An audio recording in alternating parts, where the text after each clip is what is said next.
আমার ছোট মেয়ের জীবনের আজকে একটা বড় পরীক্ষা। কেন বলছি? কারণ অনেকেই বলতে পারে টেস্ট পরীক্ষা কি এমন জিনিস, কিন্তু দেখুন মাধ্যমিকটা হলো জীবনের প্রথম ধাপ, তার আগেই কিন্তু টেস্ট পরীক্ষাটা হয়, তবে গিয়ে তারা মাধ্যমিকে বসতে পারে। তার জন্য একটু তো টেনশন কাজ করছে, রাত্রে একটু ঘুমাতে পারিনি, ভোরবেলা অনেক ভোরে উঠে পড়েছি, বাইরেটা একটু ভিডিও করছিলাম, দেখতে বা ভালো লাগছিল, আর এত ঠান্ডা ঠান্ডা হাওয়া দিচ্ছিল, বেশ ভালো লাগছে। বরমশাই তো 6টা নাগাদও বেরিয়ে গেছে, আমার থেকেও আগে আমার মেয়ে উঠে গেছে, উঠেও পড়তে বসে গেছে। আমি এদিকে তাড়াতাড়ি করে রান্নাঘরে চলে আসলাম, কারণ এমনি আমি ওর সাথে যাব, আজকে প্রত্যেক দিনই দিতে যাই, আজকে তো আমি থাকবো 3 ঘন্টা। কারণ আমার বড় মেয়ের সময় পরীক্ষার সময় আমি কোনোদিন বাড়ি এসে চুপচাপ থাকতে পারিনি, আর এখনো পারবো না। কিন্তু এখন যেহেতু আমাকে ডিউটি করতে হয়, হয়তো আমাকে ডিউটিতে যেতে হবে, 1 দিন 2 দিন আমি ছুটি নিতে পারবো।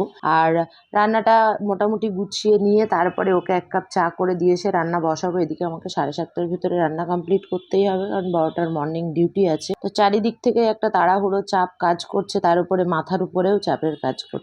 মেয়ের জন্য 1 কাপ চা করে দিয়ে আসলাম, কারণ ও সকাল থেকে কিছু খায়নি, এখন বলছে এবার আমাকে একটু 1 কাপ চা দাও। কারণ যেহেতু অনেক ভোরবেলা ঘুম থেকে উঠেছে, ওকে একটু চা না দিলেও হয় না, কিন্তু খেতে চায় না, কি করবো বলুন তো। খাওয়া নিয়ে তো মানে কি অশান্তি, এটা আর আমি কাকে বলবো। হয়তো প্রত্যেক মা বাবা এই কষ্টই ফিল করে বা ফেস করে।